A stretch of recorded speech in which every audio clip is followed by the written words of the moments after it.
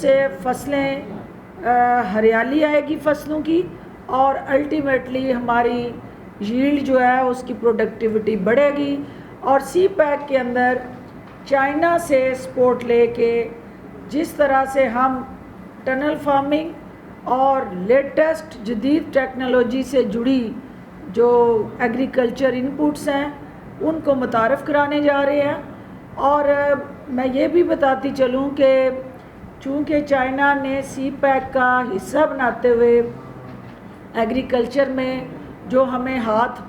تھمایا ہے، وہ ہاتھ جو ہے وہ ہماری ہیومن ریسورس ڈیولپمنٹ اور کیپیسٹی بلڈنگ پہ خرچ ہوگا. وہ ہمارے ہاتھوں کو مضبوط کرے گا. وہ ایگریکلچرسٹ جو ہمارے سائنٹسٹ، زرعی سائنسدان اور جو مختلف زرعی یونیورسٹیز میں کام کرنے والا ہمارا ہیومن ریسورس ہے، اس کی کیپیسٹی بلڈنگ اور ریسرچ اینڈ ڈیولپمنٹ. کیونکہ پاکستان کے اندر وہ زرعی یونیورسٹیاں بدقسمتی سے دانستہ طور پہ بند کر دی گئی تھی، اور جو پوٹینشیل ان کے اندر تھا، جو ہمارا زرعی سائنسدان زرعی شعبے کے اندر دنیا کے سامنے پیداوار کے حوالے سے نت نئی اقسام متعارف کراتا رہا ہے، وہ ڈس ہارٹ ہو کے پیچھے چلا گیا. اور میں منسٹر صاحب کی طرف سے آپ کو یہ بھی یقین دلانا چاہتی ہوں کہ کپاس جو ہے وہ جو ہماری گولڈن کراپ تھی، جس طرح سے وہاں گنے کی فصل کو ریپلیس کر کے ہمارا جو قیمتی زر مبادلہ کا ذریعہ تھا اس کا گلا گھونٹا گیا، تو پرائم منسٹر نے کپاس کے حوالے سے بھی منسٹر صاحب کو اور ان کی ٹیم کو ہدایات دی ہیں تاکہ یہ ہماری کیش کراپ جو ہے اس کو ہم زیادہ سے زیادہ سرکاری سرپرستی دیں. اس کے لیے اچھے بیج اور جو وائرس اور اسپیشلی جو کیڑے مار ادویات ہیں اس کے اندر جو ملاوٹ مافیا ہے، اس ملاوٹ مافیا کو بھی کیفر کردار تک پہنچانے کے لیے باقاعدہ زرعی ٹاسک فورس بن رہی ہے. اور یہ ملٹیپل انیشیٹیوز ہیں جو حکومت پنجاب وزیر اعلیٰ عثمان بزدار کی قیادت میں اٹھا رہی ہے، اور اس سے انشاءاللہ آپ دیکھیں گے کہ پاکستان نہ صرف زرعی طور پہ خود کفیل ہوگا بلکہ زراعت کے شعبے میں جو کالی بیڑیں جو ہیں آپ کا اور آپ کے بچوں کا خون چوس کے ہمیں مہنگی زرعی اجناس امپورٹ کرنے پہ مجبور کرتی رہی ہیں، ہم اپنی پروڈکٹیوٹی بھی بڑھائیں گے اور درآمد پہ خرچ ہونے والا قیمتی زر مبادلہ بھی بچائیں گے. اس سے پہلے کہ میں آپ کے سوالات لوں، میں صرف اس میں ایک چیز ایڈ اپ کرنا چاہتی ہوں کہ کل سے ایک الیکشن تھا NA 249 کا، اور اس الیکشن کے اندر اس کا 1 کلومیٹر سے بھی کم جو تھا پولیٹیکل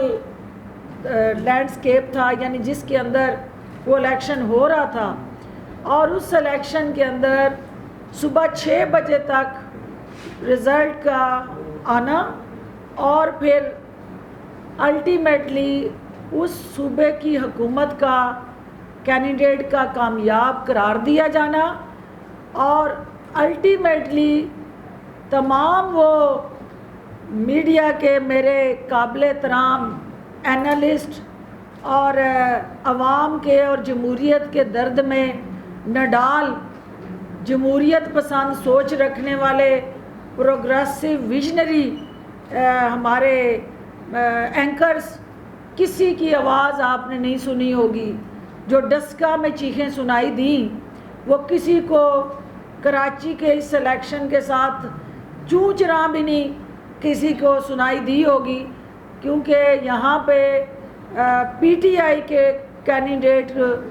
کی جیت جو ہے اس کو جس طرح ٹارگٹ کر کے ملائن کر کے جس ادارے کی طرف سے پریس ریلیزز جاری ہوئیں اور عملے کے حوالے سے سوالیہ نشان آئے، صرف 40,000 ووٹ کاؤنٹ ہونا تھا. تو 40,000 ووٹ کو کاؤنٹ کرتے کرتے رات بیت گئی اور سحری آ گئی اور صبح ہو گئی. تو جو ہمارے معزز صحافی حضرات ڈسکے کے حوالے سے لوٹ پوٹ ہو رہے تھے اور ان کی چیخیں آؤ بکا میڈیا کی سکرینوں پہ سنائی دے رہی تھی،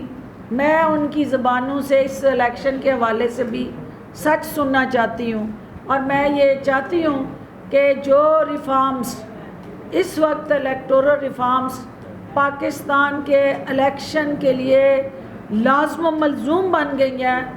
اپوزیشن کو ہوش کے ناخن لیتے ہوئے فی الفور ان ریفارمز کی طرف جانا ہے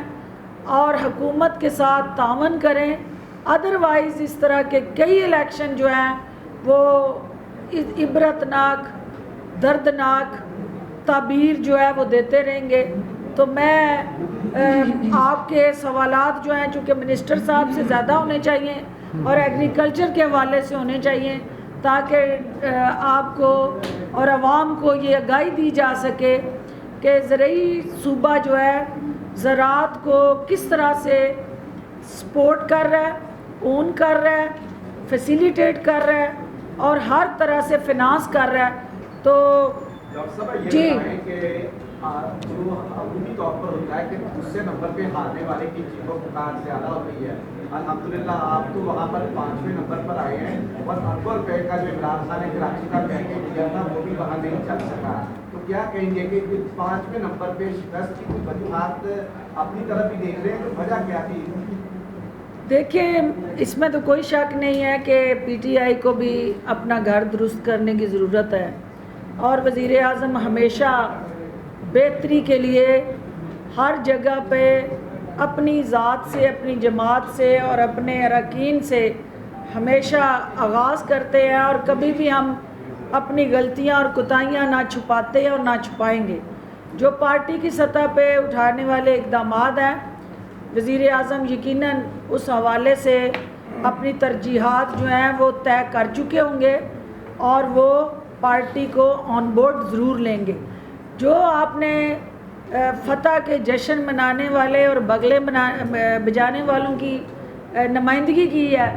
تو ان کے لیے میں یہ کہنا چاہتی ہوں کہ آپ کو یہ سمجھ آ جانی چاہیے کہ جس کے پاس اقتدار ہو، وسائل ہوں، حکومتی ڈنڈا ہو اور پھر انگلی کے اشارے ہوں تو وہ جماعتیں جو ہیں وہ الیکشن جیتا کرتی ہیں۔ یہاں ڈسکا کے اندر اور پنجاب کے اندر لوگوں کا right of freedom of expression and speech آزادانہ ان کو حق دیا گیا تھا، نہ کسی نے ڈنڈا چلایا، نہ کوئی حکومتی خزانے کے منہ کھولے گئے اور نہ کسی جگہ پہ حکومتی وسائل استعمال میں لائے گئے۔ تو وہاں کی حکومت کو سوچنا ہے کہ جمہوریت کا راگ لاپتے لاپتے کیا جمہوریت جیت کا نام ہے یا جمہوریت رول آف لا کا نام ہے۔ اگر جمہوریت جیت کا نام ہے تو جمہوریت کی فتح ہو گئی ہے، اور اگر جمہوریت جو ہے رول آف لا کا نام ہے تو جمہوریت جو ہے اس کو بڑے آسان طریقے سے پیپلز پارٹی نے کفن پہنا کے تابوت میں بند کر دیا۔ اچھا جہانگیر صاحب یہ فرما دیں، آپ زراعت کے اوپر بات کر رہے ہیں، تو اس وقت ہمارے جو سیڈس ہیں اس کی جو مختلف کوالٹیز جو سامنے آتی تھی، ہم چھوٹے ہوئے دیکھتے تھے کہ گندم کے وہی بیج تھے جو آج بھی وہی بیج کاج کیا جا رہا ہے، تو کیا آپ سمجھتے ہیں کہ اس کی طرف توجہ دینے کی ضرورت ہے کہ ہمیں جو جاٹ زیادہ کرنا ہے، فصل کو بڑھانا ہے اگر ہم نے، تو اس کے جو بیج ہے اس کے اوپر ریسرچ جو ہمارے اتنے بڑے انسٹیٹیوٹ ہیں فیصل آباد ایگریکلچر کے زیر اہتمام چلتے ہیں، ان میں کوئی جدت نہیں آ رہی، اس کے اوپر کیوں نہیں حکومت توجہ دے رہی؟ بسم اللہ الرحمن الرحیم۔ پہلی بات تو یہ ہے کہ میں معذرت کے ساتھ کہوں گا کہ شاید آپ کو ایگریکلچر سیکٹر کے بارے میں کوئی معلومات نہیں ہے۔ اگر ایسی بات ہے کہ وہی بیج ہے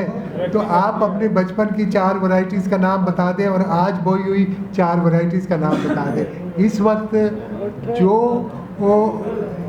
نئی ورائٹیز کاشت کی گئی ہیں ان کے اگر آپ کو نام معلوم نہ ہو تو میں آپ کو بتا دیتا ہوں۔ اکبر جو ورائٹی ہے وہ اسی سال انٹروڈیوس ہوئی ہے۔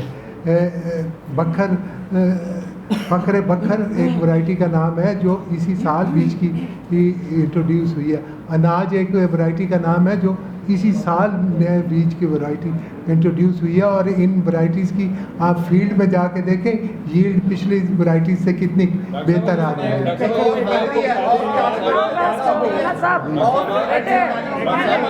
جی فاروقی صاحب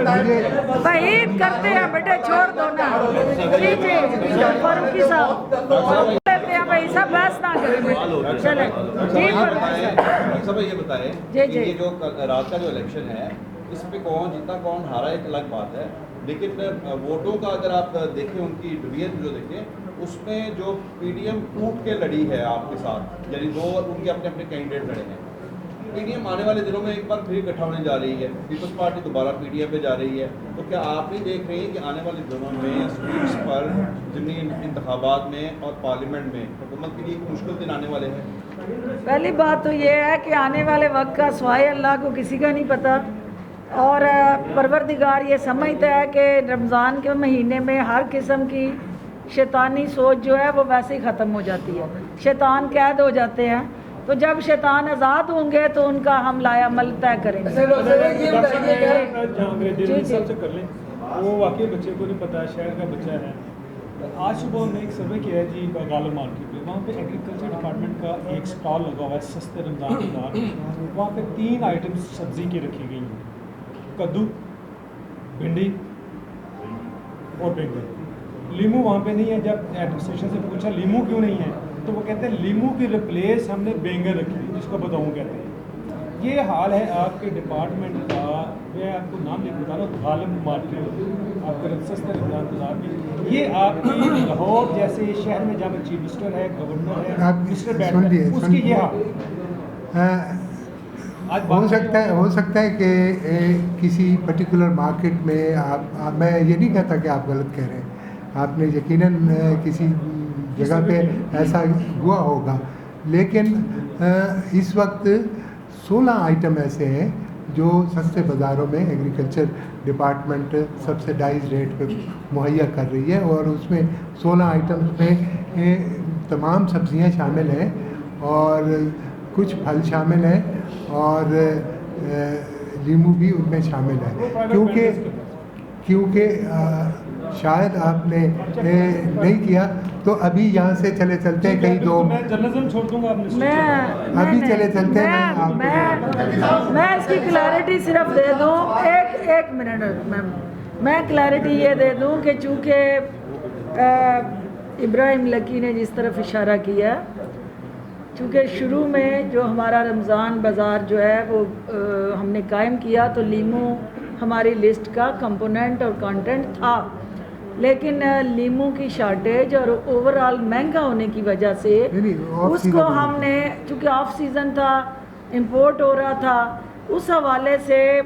وہ جو بینگن کی نشاندہی کر رہے ہیں اس میں یہ ڈسکس ہوا کہ کون سا آئٹم ریپلیس کیا جائے اور کس طرح سے وہ ہماری عوام کی جو بنیادی ضرورت ہے اس سے میچ کرے، تو پھر لیمو کی جگہ بینگن ریپلیس ہوا ہے، لیکن اس کا مطلب یہ نہیں تھا کہ لیمو مائنس کر دیا جائے، لیمو کے اوپر جو سبسڈی تھی اس سبسڈی کو مائنس کیا گیا، لیکن آپشنل کر دیا گیا کہ لیمو اس مارکیٹ میں آئے گا لیکن حکومتی سبسڈی میں نہیں ہوگا، اس کا الٹرنیٹیو ویجیٹیبل کے طور پہ ایک اور آپشن دے دیا گیا۔ لیکن جو اگر غالب مارکیٹ ہو یا کہیں بھی رمضان بازار میں وہ تو حکومتی ترجیحات سے ہٹ کے کوئی چیز فروخت ہو رہی ہے تو اس کو دیکھنا بھی ہماری ذمہ داری ہے، اور آپ نے نشاندہی کی ہے، بجائے اس کے کہ ہم شرطیں لگائیں، ہم اپنی ذمہ داری کا احساس کرتے ہوئے وہاں جا کے جہاں کوتاہی ہے اس کا ہم علاج کریں گے اور جواب دیں ہم آپ کو، اور جو حکومت کہتی ہے حکومت کو ہر حال پہ اس پہ عمل کرنا ہے، اور اگر انتظامیہ سستی کرتی ہے اور حکومتی ویژن سے ہٹ کے کوئی اپنا اثر نو کو ڈرامہ ہوتا ہے وہاں، تو عوام اور حکومت کے درمیان وہ انتظامیہ پھر بد دلی پیدا کرتی ہے، جس کی ہر حال میں ہم حوصلہ شکنی کرنا چاہتے ہیں۔ نہ یہ وزیر اعلیٰ کا مشن ہے، نہ وزیر اعظم کا، نہ چیف سیکرٹری کا۔ اگر انتظامی کوئی کوتاہی ہے تو اس کو ہمیں دیکھنا چاہیے اور انشاءاللہ ہم دیکھیں گے اور اس کا ازالہ کریں گے۔ یہ بتائیے گا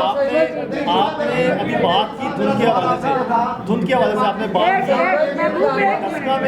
باری باری کر لیں،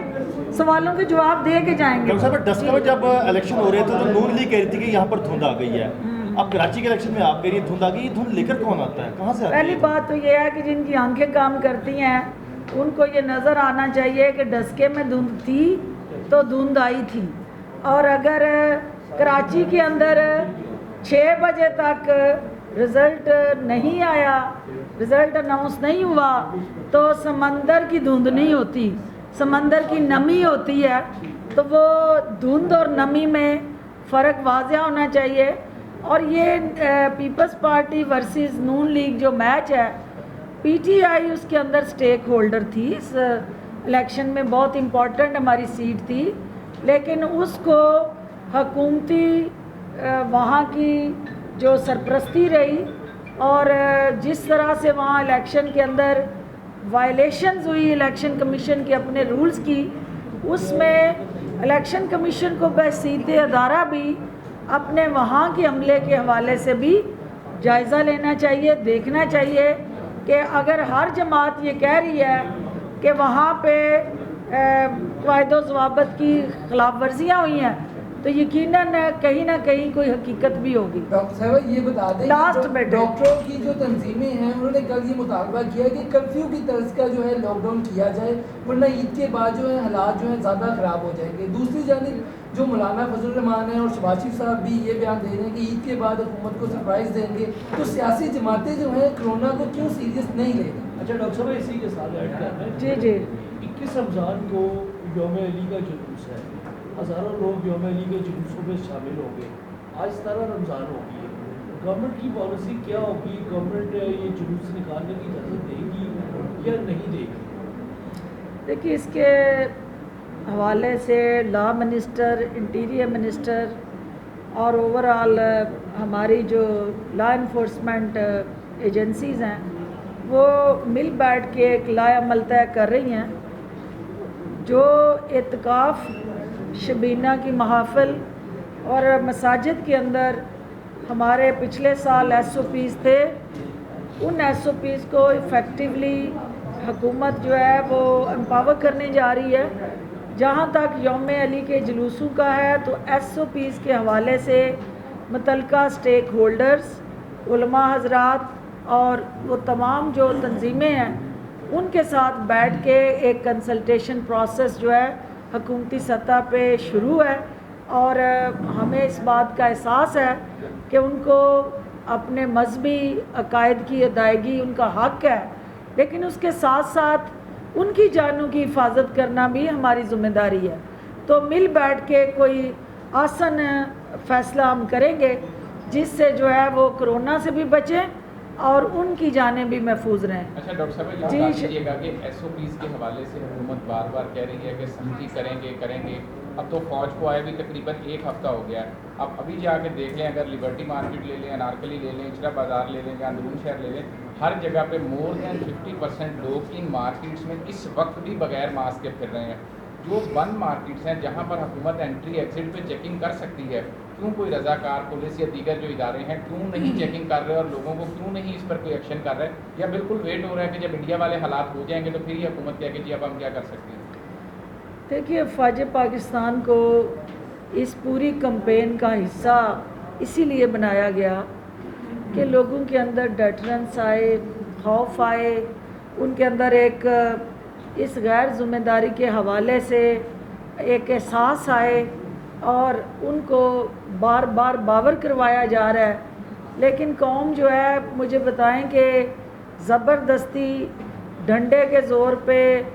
آپ کتنوں کو ماسک دن میں پہنائیں گے؟ یہ ایک ایسی جنگ ہے جس محاذ پہ ہم لڑ رہے ہیں، کرونا کے محاذ پہ، جس میں پوری قوم جو ہے وہ سپاہی ہے، اور اس پوری قوم کا ہر شہری سپاہی بن کے جب تک اس محاذ پہ نہیں نکلتا، صرف کمانڈر یا فوج یا حکومت جو ہے اس پورے جہاد کے اندر، محاذ کے اندر سرخرو نہیں ہو سکتی۔ فوج پاکستان کو اور ڈسٹرکٹ ایڈمنسٹریشن کو، پنجاب حکومت کی انتظامیہ کو یہ ہدایات جاری کر دی گئی ہیں کہ ہر حال میں آپ SOPs پہ عمل درآمد کروائیں. جہاں کہیں وائلیشن ہو رہی ہے، افواج پاکستان کی ایپیکس کمیٹی کا جو حصہ ہوتے ہوئے اس میں نے سنا ہے وہاں پہ انہوں نے زیرو ٹالرنس دکھانے کا فیصلہ کیا ہے، اور ہماری قوم جو ہے وہ امتحان لے رہی ہے افواج کے صبر کا بھی اور حکومت کے صبر کا بھی. تو اگر یہ امتحانی میچ جو ہے وہ جاری رہا تو حکومت کا ڈنڈا جو ہے وہ پھر ضرور چلے گا. اور روزہ دار عوام جو ہیں یہ نہیں ہم چاہتے کہ روزے میں ان کے لیے مسائل پیدا کریں، کیونکہ روزے میں سہولت کاری کی جاتی ہے. تو جو آپ نشاندہی کر رہے ہیں میں ایگری کرتی ہوں کہ لاپرواہی اور غیر ذمہ داری ہر جگہ دیکھنے کو مل رہی ہے، اور اس کے لیے ڈیلی بیسس پہ آگے تھا کہ corona committee on cabinet frequently ملتی تھی، ہفتے میں ایک دفعہ ملتی تھی. وزیر اعلیٰ پنجاب عثمان بزدار کی ہدایت پہ یہ کرونا ٹاسک فورس جو ہے اس کو ڈیلی بیسس پہ کہا گیا ہے کہ یہ بیٹھیں گے. یہ ان کوتاہیوں کی جو نشاندہی آپ جیسے لوگ میڈیا یا اوورآل ہماری جو انٹیلیجنس اور سیکرٹ سروسز ہیں وہ دیں گی ہمیں فیڈ بیک، اس کے مطابق آن اسپاٹ ڈیسیژن لیے جائیں گے. تو جہاں کہیں ایسا ہو رہا ہے مجھے امید ہے کہ شام تک ان کو بھی آرام آ جائے گا. جی بول رہے ہیں، جی ان کی سنیں پہلے. جی حکومت ترقی بھی زراعت کی بیس پہ ہی کرے گا انشاءاللہ، ملک کی زراعت کی بیس پہ ترقی کرے گا. انشاءاللہ چل رہا ہے کمرشلائز کا، زرعی زمینیں زیادہ سے زیادہ پلانیں اور مارکیٹیں اور کالونیاں بن رہی ہیں. کیا آپ نہیں سمجھتے کہ اس وقت صوبے میں ایگریکلچر ایمرجنسی لگنی چاہیے؟ آلریڈی لگی ہوئی ہے. دیکھیں ایگریکلچر ایمرجنسی تو پوری طرح لگی ہوئی ہے، اور باقی جو آپ کا پوائنٹ ہے کہ زرعی زمینوں کو نان زرعی سیکٹر میں نہیں کنزیوم کرنا چاہیے، میں آپ کی اس پوائنٹ سے ایگری کرتا ہوں. ہم کوشش کریں گے کہ کوئی ایسی لیجسلیشن کریں جس سے ان کی حوصلہ چکنی ہو. لاسٹ بیٹے لیٹ ہے. دوسری طرف یہ کہا جا رہا ہے کہ جنگ کی صورتحال ہے، لوگ SOPs پر عمل کریں. تو یہ دوہرا معیار تو ہمارے اداروں کی طرف سے آپ ایک طرف الیکشن ہو رہے ہیں، ملک میں لوگ اکٹھے ہو رہے ہیں، دوسری طرف کہہ رہے ہیں مارکیٹوں میں لوگ جو ہے SOPs پر عمل نہیں کر رہے. تو یہ لوگوں کو سکھانا کس کو؟ الیکشن تو ایک ہی ہر ادارے کو اپنا اپنا کام کرنا ہے اور سب عوام کو جواب دیں ہیں، قانون کو جواب دیں ہیں، اور عوام کو الیکشن کے اس پروسیس سے یہ آپ کا ویلڈ کنسرن ہے. الیکشن جو ہے وہ اتنا اہم نہیں ہے جتنا لوگوں کی جانیں اہم ہیں. تو اس پہ ہمیں اثر نو سوچنا چاہیے، دیکھنا چاہیے، کیونکہ لوگ زندہ رہیں گے تو الیکشن بھی ہوں گے اور الیکشن لڑیں گے بھی اور ووٹ بھی ڈالیں گے. تو اس کے لیے کوئی حکمت عملی متعلقہ اداروں کو آج سر نو بنانی چاہیے، جائزہ لینا چاہیے. اور جو کراچی میں عوام نے اس الیکشن کا 21% ٹرن آؤٹ کے بعد یہ بتا دیا کہ ہمیں اپنی جانیں عزیز ہیں، ہمیں الیکشن سے زیادہ گھروں میں بیٹھ کے اپنے آپ کو محفوظ رکھنا ہے. تو 21% ٹرن آؤٹ جو ہے وہ آئی اوپنر ہے ان کے لیے جو ہر حال میں اس سچویشن میں الیکشن کروانے پہ بضد ہے.